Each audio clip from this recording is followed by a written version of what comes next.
에스겔서 5장 말씀을 함께 나누겠습니다. 에스겔서 5장 말씀은 이 경고와 경계에 대한 말씀인데, 사실 이사야와 예레미야서를 통해서, 에가를 또한 통해서 우리가 하나님의 경고를 계속 보고 이스라엘이 그 하나님의 경고와 말씀을 무시하고, 그래서 그 말씀 가운데 우리가 적용할 때 정말 힘들고 안타깝고 또 말씀이 무거웠던 것을 우리가 많이 느꼈습니다. 그런데 에스겔서에도 마찬가지로 이스라엘에 대한 경계가 계속 나오고 있습니다. 결국 경계는 하나님께서 회복해 하고 돌이키길 원하시는 것이고, 경계하고 있다는 것은 결국 하나님께서 우리에게 아직 희망이 있다라는 것입니다. 이 에스겔서 5장에서도 경계하는 것처럼 우리가 이 말씀을 통해서 우리 앞에 지표를 삼고 이 말씀을 통해서 돌이키게 되기를 주의 이름으로 축복합니다. 경계하고 회개키를 원하시는 것은 희망이 없는 것이 아니라, 우리에게 절망을 주고 심판하기 위한 목적이 아니라 깨우치고 돌이키게 하기 위함인 줄 아시고, 이 말씀 가운데 희망을 가지고 또한 말씀 가운데 깨어서 승리하기를 주의 이름으로 축복합니다. 5장 1절에 보시면, 인자야 너는 날카로운 칼을 취하여 작도를 삼아 내 머리털과 수염을 깎아서 저울에 달아 나누었다가 했습니다. 자, 머리카락과 수염, 이제 털들을 깎아가지고 3분의 1은 주머니에 넣고 나머지는 태우고 버리고 뭐 이렇게 하라고 말씀합니다. 이 머리카락을 잘라서 나누는 것은 예루살렘을 잘라서 쪼갤 것에 대해서 하나님께서 말씀하시는 겁니다. 그래서 이 말씀에 대해서 5절에 보면 주 여호와께서 이르시되 이것이 곧 예루살렘이라 내가 그를 이방인 가운데 두어 열방으로 둘러있게 하였거늘 했습니다. 이 말씀은 곧 예루살렘이다. 이게 내가 사랑하는 자들이다. 나의 백성이다 이 말이에요. 하나님께서 사랑하셔서 이방인 가운데서, 특별히 이방인을 어떻게 쓰셨냐, 이방인을 이스라엘을 보호하는 것으로, 이스라엘을 섬기는 존재들로 사용하셨다는 거예요.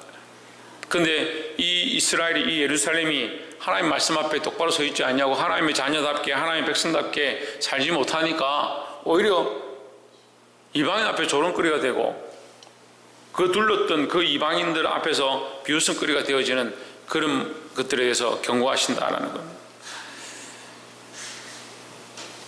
7절에 그러므로 나 주 여호와가 말하노라 너희 요란함이 너희를 둘러있는 이방인보다 더하여 내 율례를 행치 아니하며 내 규례를 지키지 아니하고 너희를 둘러있는 이방인의 규례대로 행치 아니하였느니라 했습니다.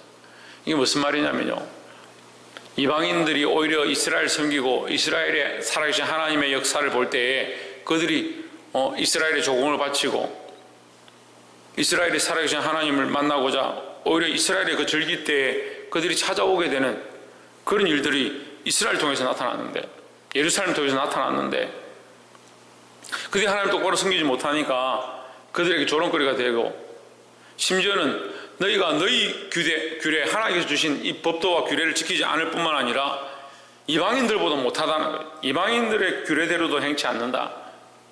저 이방인들도 하나님을 알고 두려워한다. 근데 너희는 그들보다 못하다, 이런 얘기예요. 우리가 세상의 빛으로 나타나야 되고, 세상이 두려워하고 세상이 감당치 못할 자가 되어야 하는데, 지금 이 말씀은 세상이 감당치 못할 자가 아니라 세상을 감당하지 못할 자가 되어버렸대요. 예루살렘과 이스라엘이 하나님의 영광을 잊어버리고 하나님의 빛을 잊어버리고 하나님의 말씀을 잊어버렸어. 우리의 믿음의 선진들이 믿음으로 살고 하나님의 말씀대로 몸부림치며 사니까 세상이 얻지 못하는, 세상이 감당치 못하는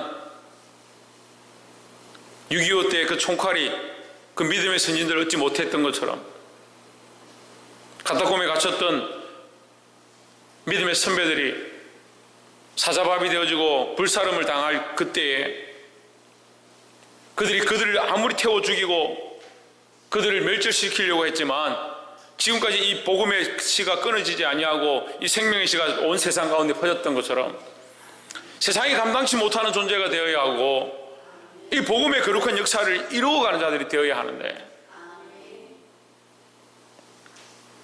믿음의 사람이 하나님의 백성이 하나님의 백성의 역할을 하지 못하면 세상이 감당치 못하는 자가 아니라 오히려 세상을 감당할 수 없는, 우리가 세상을 감당할 수 없는 그런 시대가 되어가고 있습니다.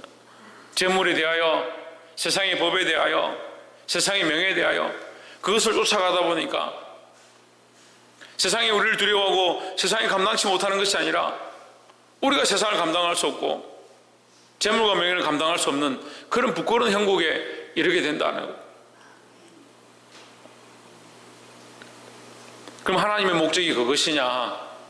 우리가 세상을 감당치 못하고 이방인들이 우리를 조롱하는 그런 모습이 하나님의 목적이냐? 그렇지 않습니다. 하나님이 우리를 영광으로 세우셨고 많은 이방인들을 예루살렘에 둘러두었다. 왜 둘렀느냐? 예루살렘을 보호하고 또 예루살렘의 그 이스라엘 백성들을 오히려 섬기고 그들을 통해서 하나님 앞에 나오도록 세웠다는 거예요.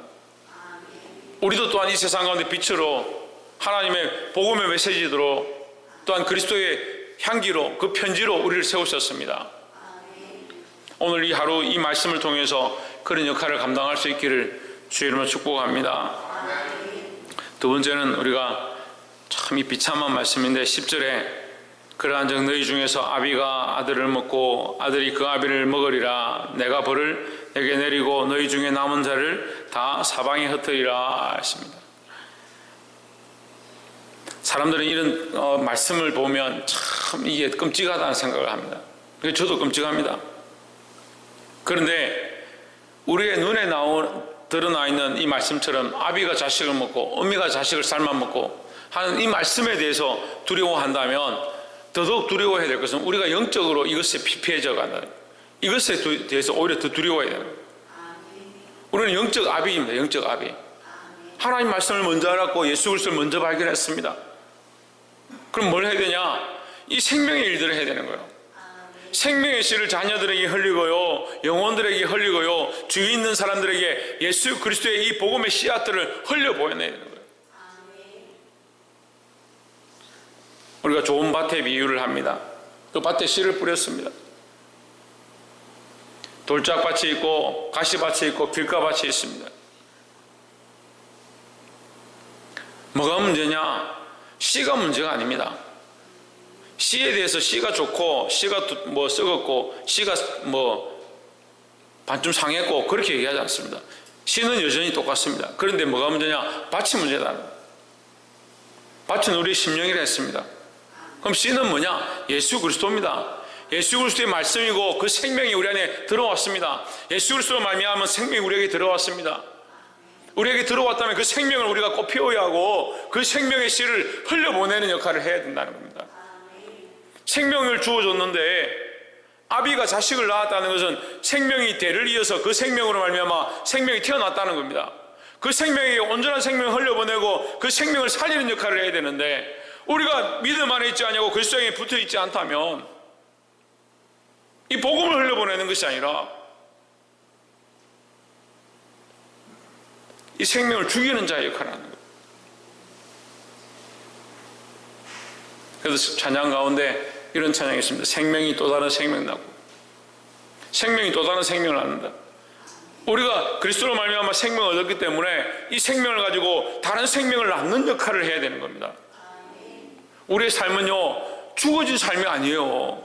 그냥 죽어져서 오늘 하루 그냥 살고 명맥하고 끝나는 생이 아니라 영적으로 살아서 그리스도가 우리 안에 살아 운동하고 성령이 우리 안에 살아서 운동해서 그 생명이 흘러가고 이 생명을 흘려보내고 내게 주어진 삶 가운데 내게 맡겨진 영혼들 그 생명들을 위해서 기도하고 이 생명을 흘려보내는 역할을 감당해야 합니다. 여러분 왜 이 새벽기도 왔습니까? 무엇을 기도합니까? 물론 여러분 삶에 필요한 많은 것들을 위해서 기도할 수 있겠죠. 그것이 중요한 것이 아니라 이 생명을 생명되게 하고 생명이 생명을 낳게 하고 내게 맡겨진 생명들을 하나님 말씀으로 살아 일으키는 살려 일으키는 그런 역할을 감당할 수 있기를 그것을 위해서 기도할 수 있기를 주의 이름으로 축복합니다. 마지막 세 번째로 13절에 이와 같이 내 노가 다한즉 그들에게 향한 분이 풀려서 내 마음이 시원하리라. 내 분이 그들에게 다한즉 나 여호와가 열심으로 말한 줄을 그들이 알리라 했습니다. 그들이 어떻게 한다? 예, 그들이 알게 될 것이다. 알게 될 것이다는 거예요. 우리가 이 말씀이 참 힘든데 출애굽기 34장 7절에 보면 악인과 죄를 용서한다, 반드시 용서한다 하지만 그들이 행한 것을 반드시 갚을 것이다. 그렇게 말씀하는 거예요. 악인과 선인을 용서한다. 악인과 죄인을 용서한다. 하지만 형벌 받을 자들은 반드시 형벌 받을 것이다. 우리가 이것을 기억해야 합니다. 그리스도인들이 착각하는 게 뭐냐면 예수 믿고 구원받았으니까 아무 형벌도 없고 아무 책망도 없고 아무런 고난도 없다. 그럼 나에게 닥친 고난들은 그냥 마귀가 주는갑다. 그렇게 생각하고 삽니다. 그렇지 않습니다. 하나님께서 사랑하시는 자에게 채찍을 들고 사랑하시는 자를 징계하시는 것처럼 오히려 우리는 지금 이 땅에서 하나님 앞에 채찍을 맞고 징계받는 것이 오히려 더 나을 수 있습니다. 그럼 하나님 나라에서는 우리에게 상급만 있으니까요.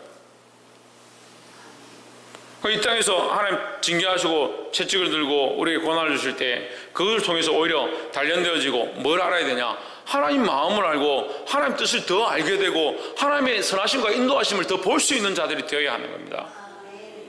고난에 닥치면 그 고난을 인해서 믿음으로 자라가고 더 성숙해져가고 하나님 나라의 기업을 이을 자들로 일어서는 자가 있는 반면에 고난과 어려움이 닥치면 믿음으로 나아가지 아니하고 자기 생각으로 좌절하고 자기 방식으로 해결하다가 세상으로 가는 사람들이 있습니다. 여러분 보아야 합니다. 뭘 보느냐? 하나님께서 우리 안에 행하시는 일들을 보아야 합니다. 무엇을 보아야 하냐? 하나님께서 이 공의를 행하시는 분이심을 알아야 한다는 겁니다. 하나님 모르니까, 하나님을 잘 모르니까요. 하나님은 사랑의 하나님이다. 어렸을 때부터 사랑의 하나님, 늘 하나님은 사랑이시다. 우리에게 인자를 더하시고 인애를 더하시고 긍휼과 자비로우신 하나님이다. 그냥 한쪽만 배우는 한쪽만. 하나님은 공의와 공평과 사랑의 하나님이시다. 우리에게 사랑을 베풀어 주시지만 반드시 뭐가 있느냐? 이 공의를 똑바로 행하신다. 공의대로 행하신다는 거죠.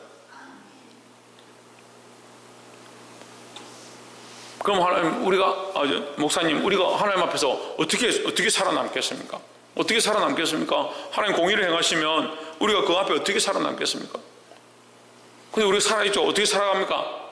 이 성전에 나올 수가 없잖아요. 성전에 나올 수도 없고 예배할 수도 없고 하나님 앞에 설 수가 없잖아요. 근데 어떻게 서 있습니까? 어떻게 예배합니까? 예수 그리스도로 서 있는 겁니다. 우리는 공의롭지 못하고 우리는 정의롭지 못하고 우리는 선한 길 가운데 서 있을 수 없고 하나님 앞에 나아갈 수 없는데 그 피로 말미암아 성수에 나아갈 담력을 얻었다라고 했습니다. 예수 그리스도로 말미암아 덮어서 우리가 하나님 앞에 나온 것입니다. 우리가 알아야 합니다. 이것 또한 하나님의 은혜고 하나님의 공의다라는 거예요. 이 하나님의 공의를 잊어버리고 하나님의 이 질서를 잊어버리고 하나님의 말씀을 잊어버리니까 생명에 대한 역할도 하지 못하고 세상의 거룩한 역할을 감당하고 세상이 감당치 못하는 자가 되어야 하는데 오히려 세상을 감당할 수 없는 그런 존재로 전락해버린 오늘날 교회와 그리스도인들을 너무 많이 봅니다. 우리는 예수 믿는 사람으로서 그리스도인으로서 하나님의 백성으로서 그 역할을 감당하고 많은 사람들에게 이 생명의 사명, 생명을 전달하는, 생명을 흘려보내는 전달자의 역할을 감당해야 될 줄 믿습니다.